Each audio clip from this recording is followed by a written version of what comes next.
Terima kasih Pak Ketua yang baik hati. Pak Dr. Yunus Hussein yang amat kami hormati, Pak Dr. Yenti yang amat kami hormati. Saya tidak mau bahas mengenai kejadian kemarin.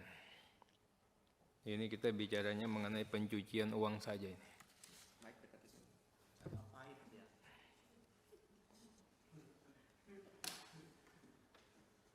Pencucian uang pasal 1 ayat 1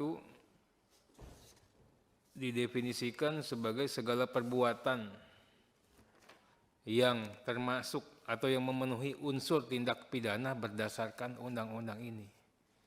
Definisinya nggak jelas ini, Bu Dokter. Kalau orang awam nggak jelas, Pak. Kasihan ini. Saya aja anggota DPR juga masih bingung bacanya, Pak. Pencucian uang adalah segala perbuatan yang memenuhi unsur-unsur tindak pidana sesuai dengan ketentuan dalam undang-undang ini. Definisi yang tidak menerangkan. Dan tidak mendefinisikan. Jadi, ada perbuatan-perbuatan yang termasuk juga mencuci uang, tapi tidak bisa dipidana. Kalau dari definisi pasal 1 ayat 1 itu, Pak dan Ibu narasumber. Sekarang saya mau tanya, perbuatan-perbuatan yang mencuci uang yang tidak bisa dipidana itu yang mana? Ini kan tafsir a contrario. Atas tafsir pasal 1 ayat 1, saya minta klarifikasi. Kemudian pasal 1 ayat 5, transaksi keuangan mencurigakan. Tapi pasal 1 ayat 1 sepakat ya, ada pencuci uang tapi tidak dipidana.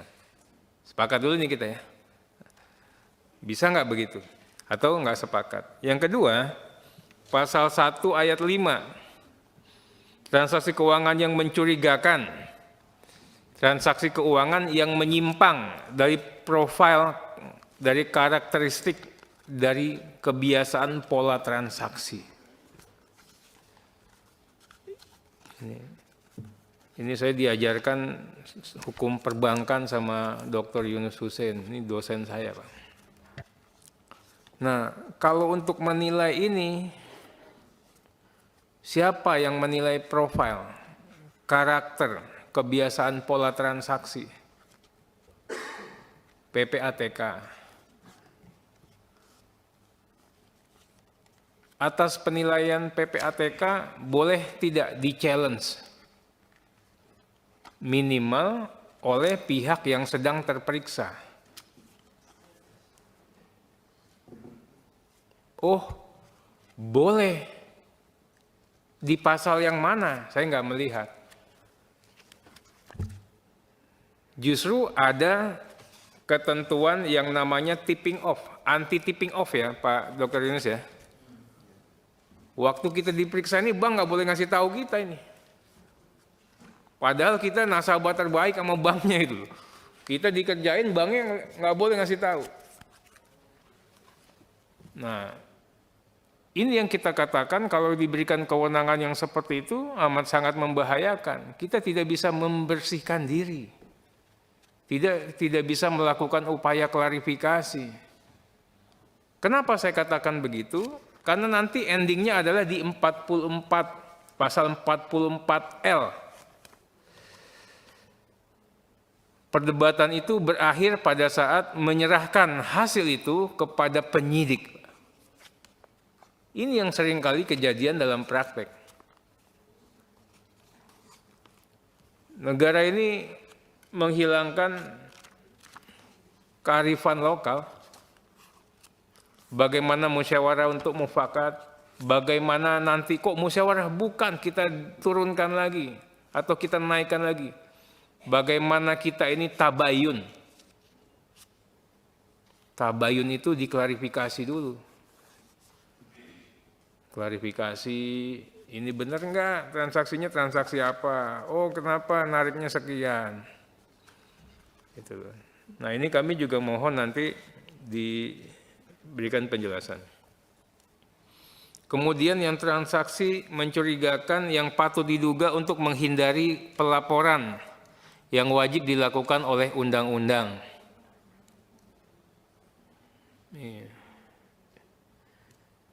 Ini seperti apa?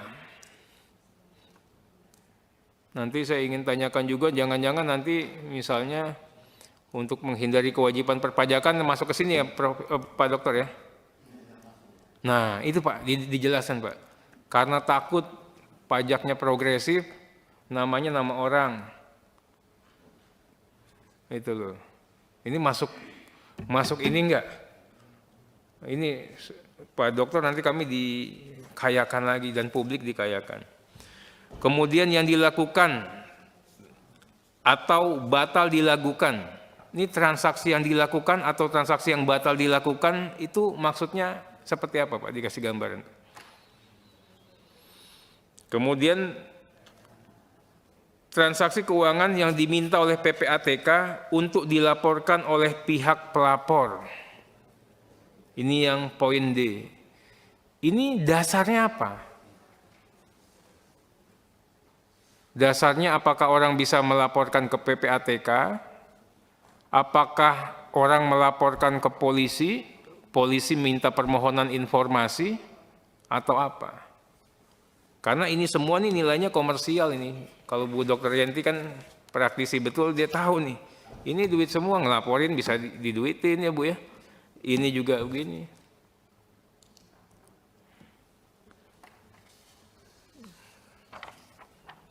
Yang pasal 2, Pak. Hasil tindak pidana E to Z itu, A sampai Z 25. Saya kasih contoh lah, misalnya tindak pidananya korupsi. Itu tindak pidana korupsi. Ini kalau memang di bawah kesadaran penuh atau patut diduga ini uang korup. Misalnya tadi Pak Dokter mengatakan 2M. 2M itu dicuci lah. Namanya nyuci itu dari 2M bisa jadi 6M. Bisa jadi kurang dari 2M. Yang dihitung pencucian uangnya berapa itu Pak Dokter? Ini kita harus ada bersepakat dulu ini. Ini bagian daripada kisruh kemarin, walaupun saya tidak mau bahas yang kemarin. Nah, kalau uang itu tidak hasil tindak pidana, itu kan bukan pencucian uang. Tapi bagaimana si objek terperiksa ini sudah menjadi korban dulu. Karena di undang-undang ini tidak ada ruang untuk klarifikasi. Kan jalan terus nih, kita nasabah, kita nggak tahu tiba-tiba ada operasi, jalan. Nah, ada nggak ruang atau celah? Itu. Saya tadi dikatakan tadi itu kan masalah teori monisme. Kalau terbukti fakta tidak diperlukan dibuktikan mens reanya. Nah ini kami mohon juga nanti diberikan gambaran. Pertanyaan berikut, kalau harta kekayaannya bukan merupakan hasil tindak pidana, pasal 345 itu unsurnya tidak terpenuhi ya Pak dan Ibu ya. Itu tadi, bagaimana sesegera mungkin kita sudah tidak dilibatkan dengan urusan TPPU. Karena ini kan berproses terus, jalan nyampe ke penyidik. Padahal kita bisa katakan, ini bukan hasil tindak pidana. Tapi tidak ada kanal untuk kami mengatakan ini bukan hasil tindak pidana. Uang kami tidak ditanyakan kok. Kami tidak diperiksa. Yang urusannya kan antara PPATK dengan pelapor, dengan bank. Itu. Ini kami mohon Pak Dokter kan praktisi. Zamannya Pak Dokter ini tajam, tapi hening. Kan PPATK bukannya begitu Pak Dokter. Gitu loh. Kalau sekarang saya nggak tahu. Saya nggak mau boleh ngomong lagi yang kayak gitu. Mengenai ketentuan pasal 23, Pak, ini mengenai transaksi tunai minimal 500 juta. Ini apa angka ini relevan apa tidak ini? Sekarang harga Innova aja di atas 500. Nah ini juga harus ada kesepakatan, Pak.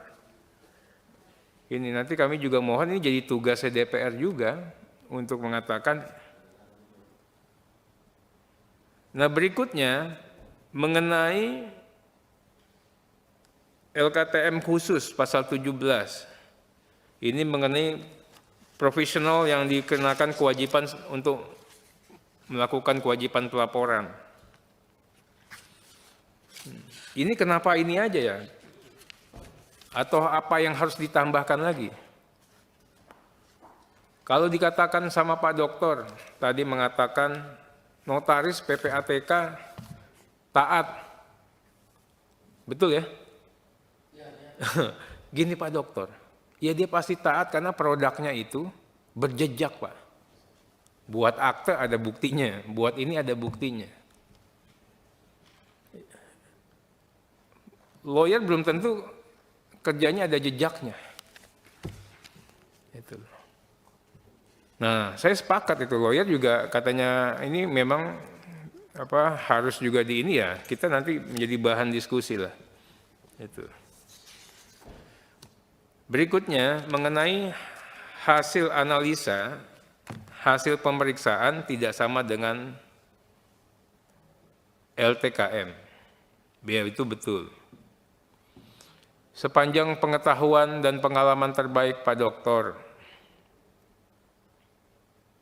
itu memang betul bahwa dalam membuat LHA, LHP itu, pihak yang menjadikan objek itu memang tidak ditanyakan, Pak. Atau memang bisa saja ditanyakan. Tidak boleh ya? Undang-undangnya tidak boleh memang ini.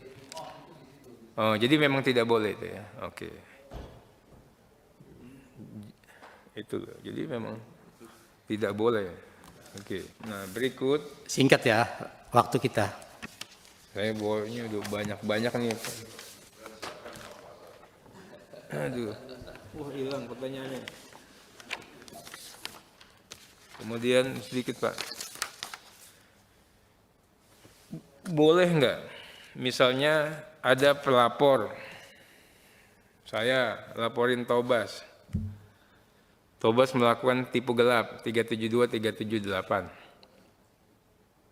Saya ke polisi, Pak. Saya bilang Pak Polisi, jangan 372, 378, TPPU-nya mainkan. Pak Polisinya main nih, ini. Kemudian minta permohonan informasi, Pak. Polisi minta permohonan informasi. Tas. Itu. Ke PPATK. Pertanyaan saya, Pak. Produknya itu apa, Pak? Apakah informasi? Apakah rekomendasi? Apakah LHA? Apakah LHP? Ini nanti tolong dijawab. Nah, tiba-tiba, ini saya kaget juga, Pak. Tiba-tiba kok produknya LHA, Pak.